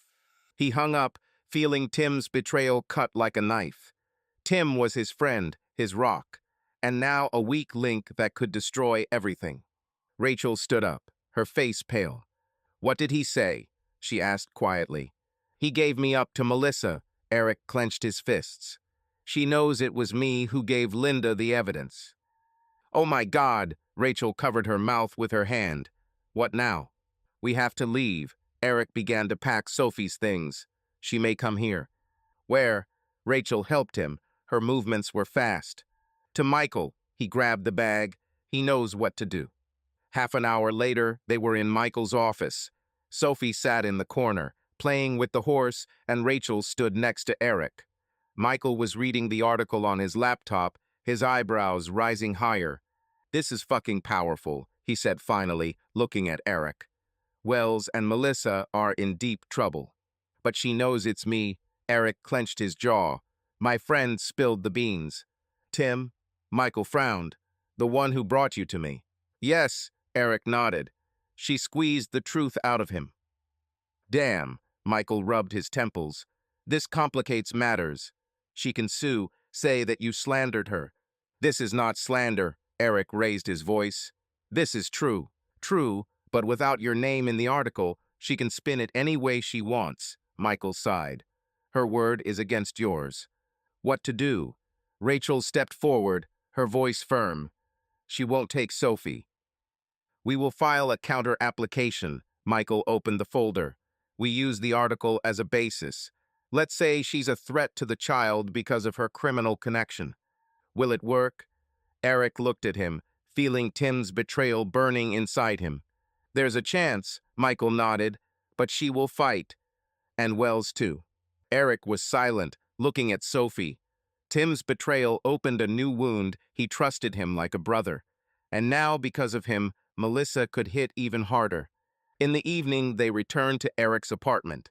Rachel insisted on staying with them, and he didn't mind. Sophie fell asleep in her room, and they sat in the kitchen with cups of tea. "I didn't expect this from Tim," Eric said quietly, looking at the table. "He was wrong." Rachel touched his arm. "But he didn't mean harm." "This is not an excuse," Eric pursed his lips. "Melissa could turn everything upside down because of him." "She won't turn it over." Rachel looked into his eyes. "The article is too strongy, and we have Michael. What if this is not enough?" He looked away. "What if I lose Sophie?" "You won't lose." She squeezed his hand. "I won't give it. We won't give it." Eric nodded, feeling her words soften the pain. Tim's betrayal was a new blow, but Rachel was here, and he knew that for Sophie he would endure anything. The phone rang. Melissa. Eric looked at the screen, but didn't answer. Eric stood at the window of his apartment, looking out onto the street, where the streetlights cast long shadows. Sophie was sleeping in her room, and Rachel was sitting on the sofa with a mug of tea, her eyes glued to him. Linda's article came out in the morning, and the phone was ringing off the hook all day. Calls from Michael, texts from Tim, missed calls from Melissa. He didn't answer her, but he knew that this was the calm before the storm. Tim's betrayal still stung, but now he was waiting for the next blow. The doorbell cut the silence, sharp and insistent. Eric turned to Rachel, her eyes widening. "Is this her?" she asked quietly. "I don't know." He clenched his fists, walking towards the door. "Stay with Sophie."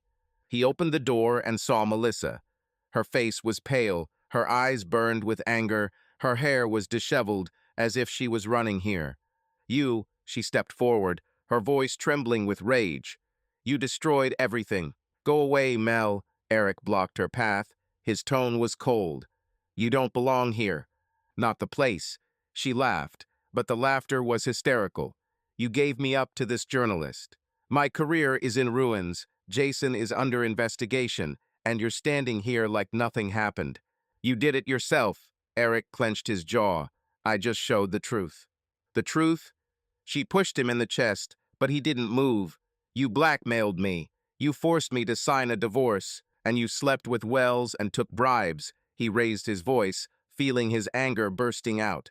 "Don't you dare blame me." Rachel left the room, her steps quiet but decisive. "Eric, what's going on?" she asked, standing behind him. Melissa looked over at her, her eyes narrowed. "Who are you?" She stepped closer. Her voice became poisonous. "My husband's new bedding." "Watch your language." Eric stepped forward, covering Rachel with himself. "She has nothing to do with it." "Oh, how sweet," Melissa grinned. "Are you protecting your nanny? Was she the one who talked you into ratting me out?" "Enough." Rachel stepped out from behind Eric, her voice firm. "Go away, Melissa. You said everything." "I'll leave when I want." Melissa pointed a finger in her direction. Don't interfere with my family. This is not your family. Eric grabbed her hand, taking her away from Rachel. You lost it when you started your games with Wells.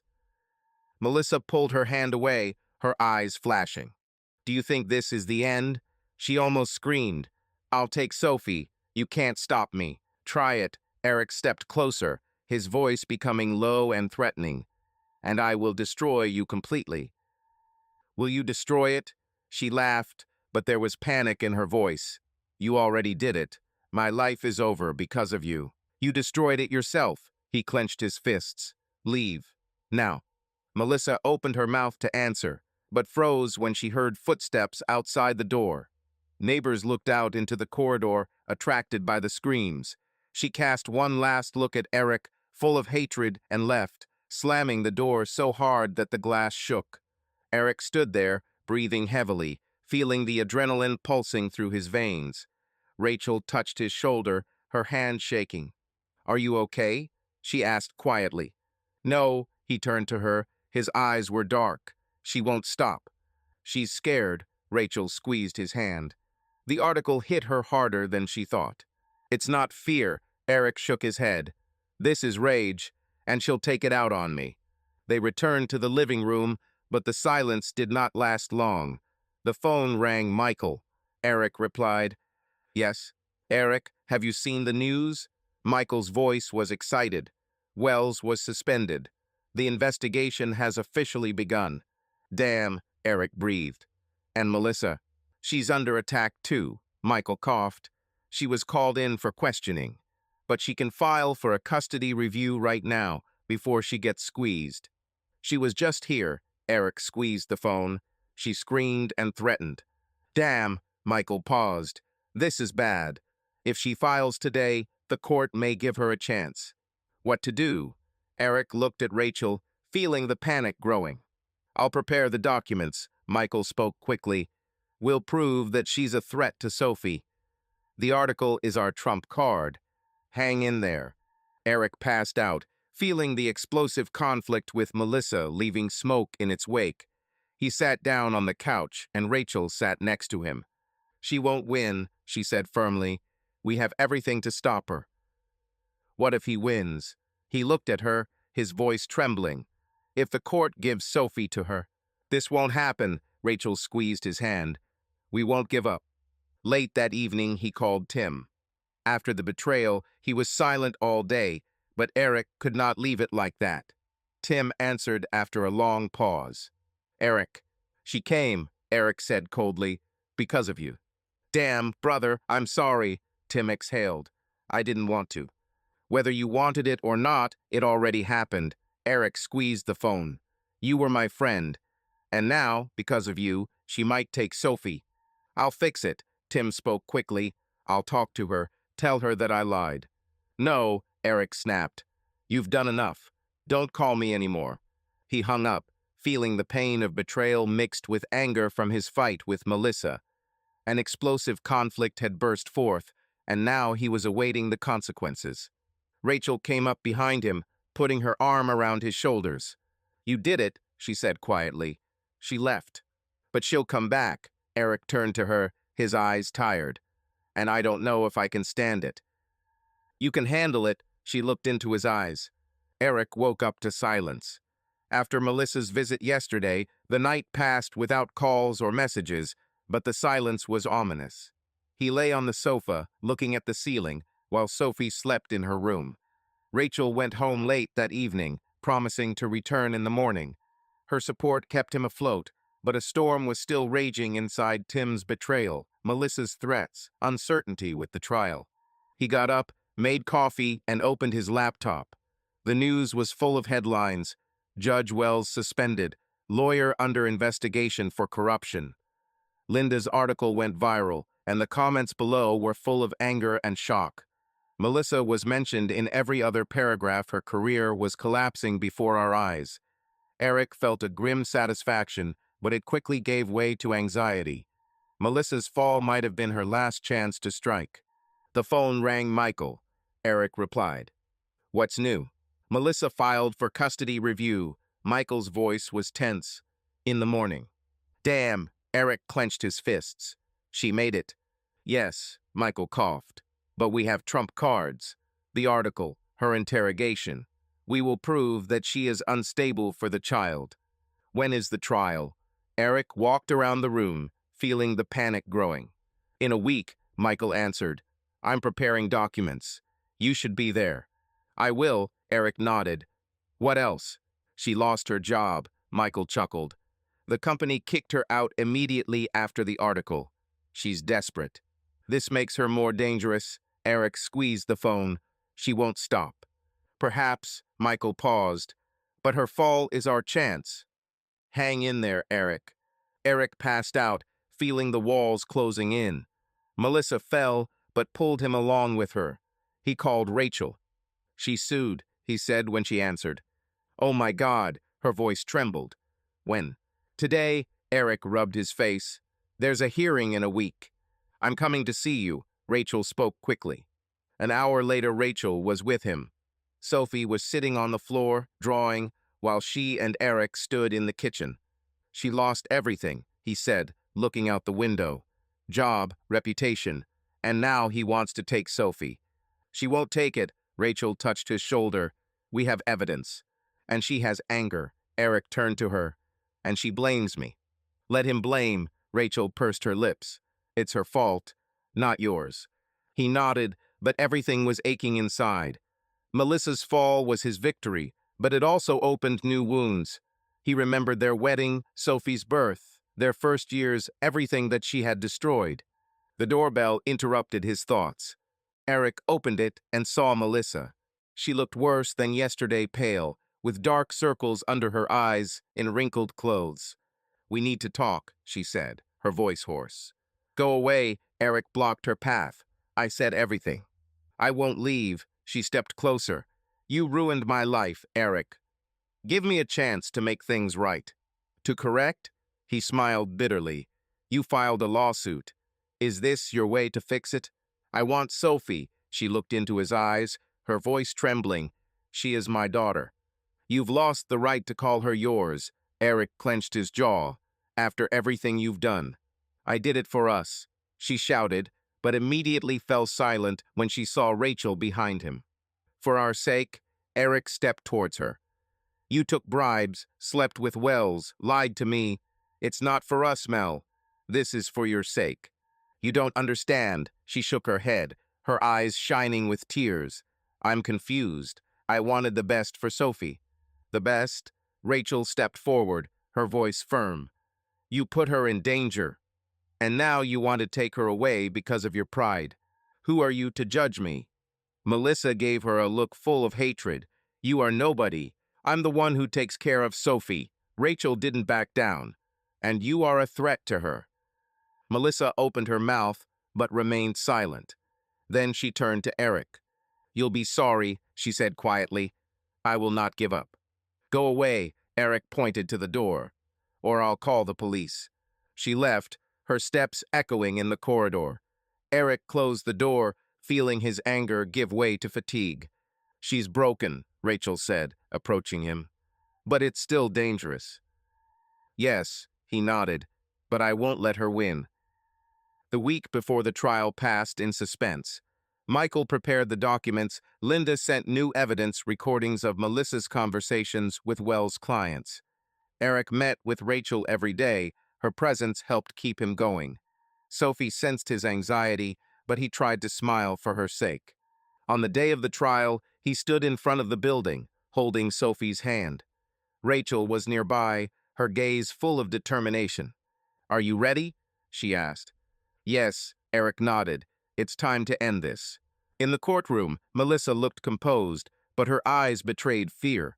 Her lawyer talked about slander and blackmail, but Michael destroyed their arguments, the article, the recordings, the testimony of witnesses. The judge, a woman with a tired face, listened to both sides.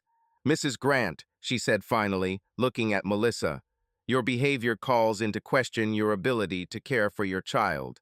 Custody remains with the father. Melissa jumped up, her voice breaking. This is unfair. He ruined my life. Sit down, the judge was adamant. The decision has been made. Eric exhaled, feeling a weight lift from his shoulders. Her fall was complete.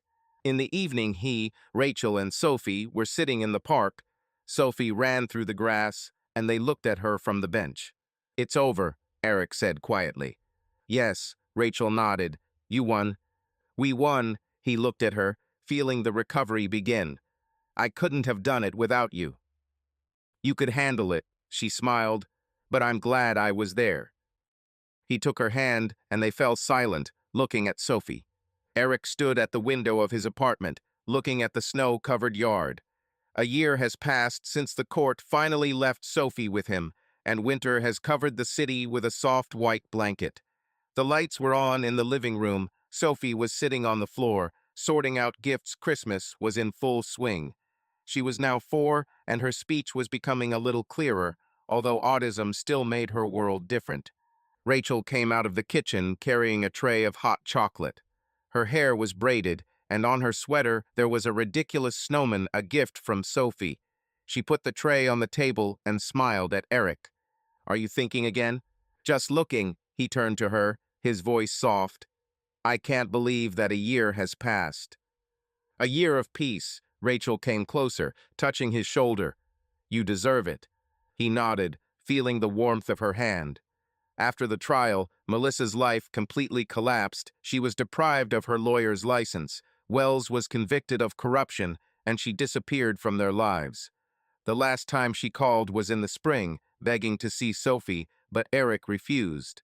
Her voice was broken then, and he knew that this was the last straw of her resistance. "Dad, Rachel!" Sophie ran up to them, holding a toy dragon in her hands. "Look, he's flying." "Cool, honey." Eric sat down, looking at her. "Where did you find him?" "Under the tree," she smiled, her eyes sparkling. Rachel laughed as she sat down next to him. "I think Santa knew you loved dragons." Sophie nodded and ran back to the gifts. Eric looked at Rachel, feeling something inside him finally let go. This year was a recovery. He worked on projects, built a new life, and Rachel became a part of it. They did not call it love loudly, but it lived with them, quietly and naturally. "Are you happy?" he asked suddenly, looking into her eyes. "Yes," she smiled, her cheeks turning a little red. "And you?" "For the first time in a long time, yes." He took her hand. "Thanks to you." "And Sophie," Rachel squeezed his fingers. "She keeps us together."